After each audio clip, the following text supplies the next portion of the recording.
A little while ago, I made a video on how to turn your Raspberry Pi into a travel router. The good news is that's been one of my most popular videos. The bad news is that video is a little bit out of date. It'll still work if you're trying to connect to another network via the Ethernet jack using an Ethernet cord. But if you're trying to use this as a Wi-Fi repeater, it won't work. In that video, I was using the built-in Wi-Fi adapter both to connect to another network and as a hotspot where my other devices can connect to it. The RaspAP software now no longer supports one adapter to get this done. We need another USB Wi-Fi dongle that's Raspberry Pi compatible, just like this one. In this video, I'm going to take you step by step on how to get this done from installation to completion. Let's get into it. Here we are in the Raspberry Pi Imager software. This is version 1.8.5. Make sure you're using a later version of the Raspberry Pi Imager software, as this will save you a lot of time. I have my micro SD card already inserted into my card reader, and the OS we're choosing is Raspberry Pi OS Lite. Though I'm choosing the 64-bit version. The 32-bit version will also work. And make sure you choose the right storage media device. My 32 gigabyte card is in there, as this will erase the contents of your media. And we're going to hit Next, go to Edit Settings, and this is where we can do all our different settings. We don't have to go into the terminal now to do all these settings. So I set the host name to RaspAP. I set my default username and password. I already set the home network I have already, so I don't have to configure that later. And then we're going to go choose our wireless LAN settings, country settings, the time zones. And then the last thing you need to do is go into services and make sure you enable SSH and use password authentication. We're going to go ahead and hit save and then say yes, go to yes, and this will now write and verify our installation. I have to put in my password here and we'll speed this up. Okay, now everything has been written and verified, and now we're going to insert our micro SD card into the Raspberry Pi and be ready to boot this up. So now I have the Raspberry Pi booted up. I actually have the Ethernet cable plugged into it, which is not mandatory, but it does speed up the process here. Now we're in terminal, and we're not going to do a lot of the commands that we did in the previous video because we've saved time. We already have our Pi password set, the Wi-Fi set, and the host name set. Now because I'm on my Mac, I can just go into my Raspberry Pi by doing raspap.local. Now, RaspAP is the host name that we set. Now, if this does not work because you're on a Windows machine, you can either install Bonjour on your Windows machine, or you can just try to find the IP address. So instead of saying raspap.local, you could just type in the IP address here. So I'm going to go ahead and do this. I'm going to say yes, type in my password, and now I'm in my Raspberry Pi. And before we install the RaspAP software, we need to update our Raspberry Pi. So the first thing we need to do is sudo apt update. And this is what you should do probably for every Raspberry Pi that you create. You should already do all the upgrades here. And then I'm going to go sudo apt upgrade. I'll go -y. So it'll say yes to every prompt after that. And this will take a little while to update. So I'm just going to go ahead and speed through this right now.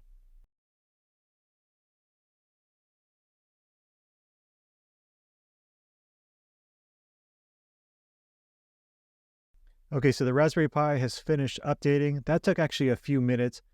The times will vary based on the model of Raspberry Pi that you have in your internet connection. It's mainly on the model Raspberry Pi that you have. Older versions will take longer, but it is now updated, and now we're ready to install the RaspAP software. To install the RaspAP software, we're going to do it through the terminal, but first we need to go to the raspap.com website and go to docs and go down and copy this command here. And we're going to go ahead and paste it in the terminal. We're going to hit OK. And we're going to hit yes to most of these things until the end. And the end will have some optional things here, but most of these things we want to say yes to. And some of the recommended ones we do want to say yes to as well. So this will take a minute or two to install.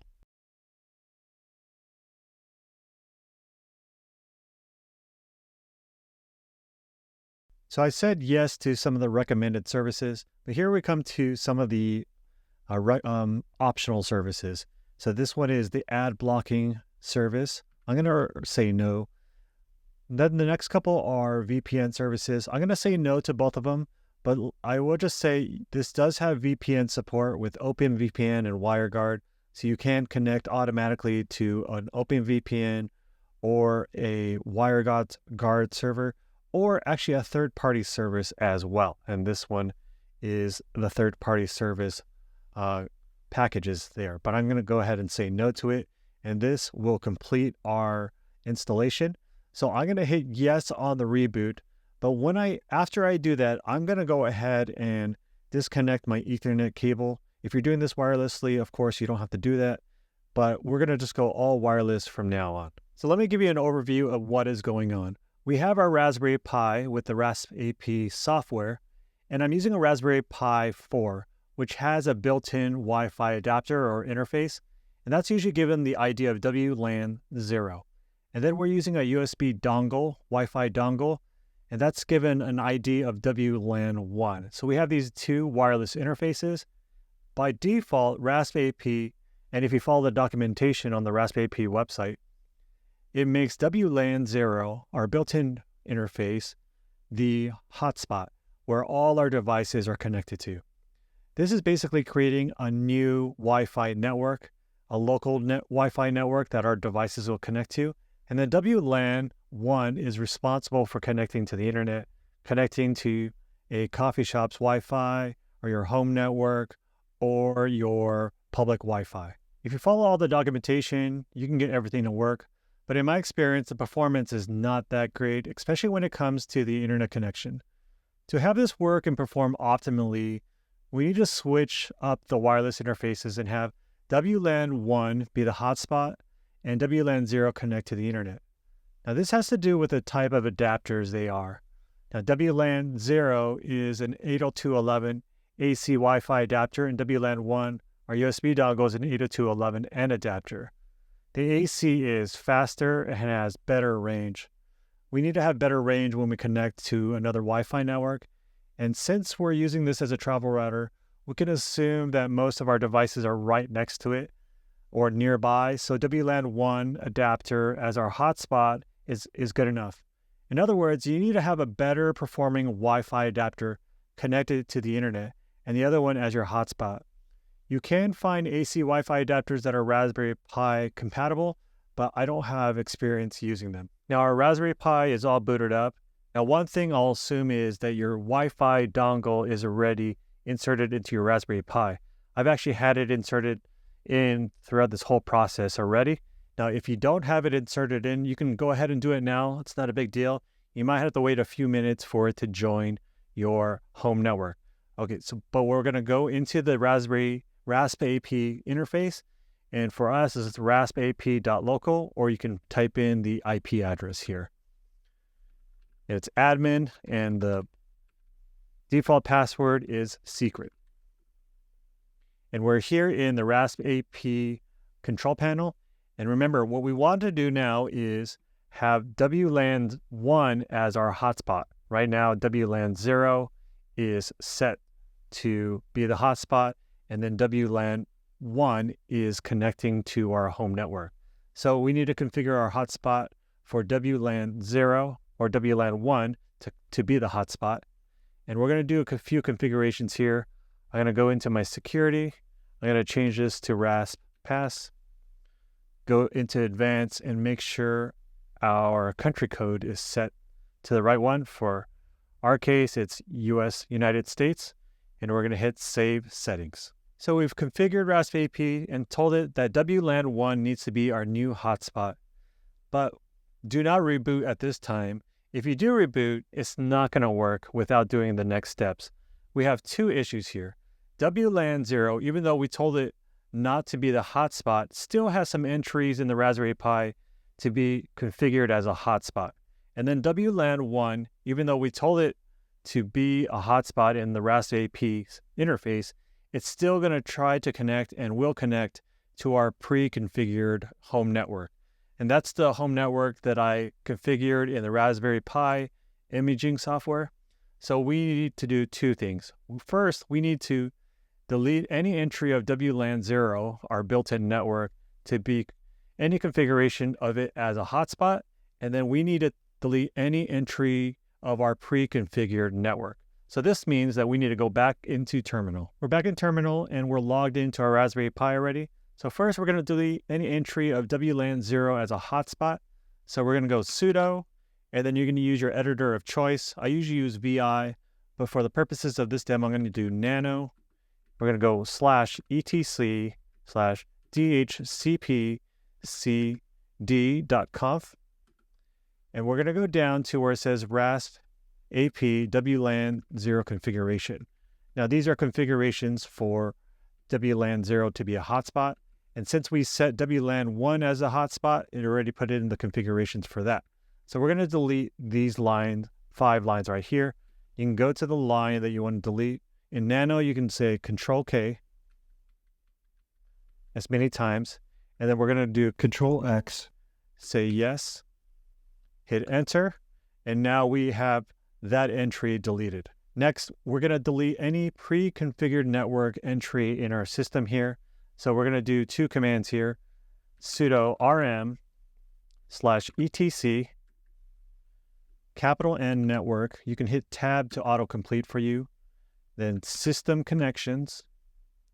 Then you can hit tab again, but it should be only one file in there called pre-configured nm connection. So we're going to hit enter. That deletes that file. And next we're going to delete the WPA supplicant file, which has the actual entries of what your network adapter should be configured to. So we're going to go sudo rm/etc WPA supplicant WPA supplicant.conf. And now we have both files deleted from our system. Then lastly, we can go sudo reboot. Now, when I hit enter in here, we are no longer going to be able to connect to our Raspberry Pi through our home network. We have to connect to the Raspberry Pi's hotspot that it will create through WLAN 1. So the Raspberry Pi has rebooted. I see the network that it created, connected to it. And now we need to go into the RaspAP control panel again and tell the Raspberry Pi, our repeater, which Wi-Fi network to connect to. So we can go to raspap.local. Now, if you're using an IP address, your new IP address will be 10.9.141.1. But we're going to go ahead and use raspap.local. And the admin, our default password, secret. And now we're in our RaspAP control panel. And we're going to go to Wi-Fi client here. And if you run into this error called reinitialize, you can hit rescan. And your Wi-Fi networks should show up after that. Now, if you keep on going into that loop of rescanning and it keeps on giving you that error, go ahead and reboot the Raspberry Pi and it should work again. So now we just need to connect to our home network and we're good to go. And then to demonstrate that this is working, we're here on my iPad and I'm connected to the hotspot that we created, but I haven't fully configured the Wi-Fi network. So if we go to a website, this will not connect to it. We need to configure the RaspAP software to connect to the Wi-Fi network that we're on. So if we go to raspap.local, I'm going to type in my username and password. And this is what I would do when I go to another location or a coffee shop. I'd have to go into the RaspAP control panel and go to my Wi-Fi client here and connect to the network that I want to. So I'm going to connect to my home network here.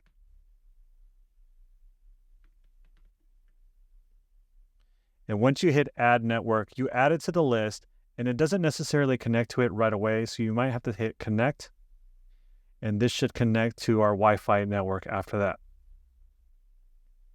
So I see that it's connected and now I can go to a website, let's say everydaytech.tv, and this should take you to my YouTube channel. This has been an updated video on turning your Raspberry Pi into a travel router. I'll leave links below to other Wi-Fi adapters that are Raspberry Pi compatible. You need to make sure that they are Raspberry Pi compatible. If you found this video helpful, hit that like button. Consider hitting that subscribe button. Until the next one, see ya.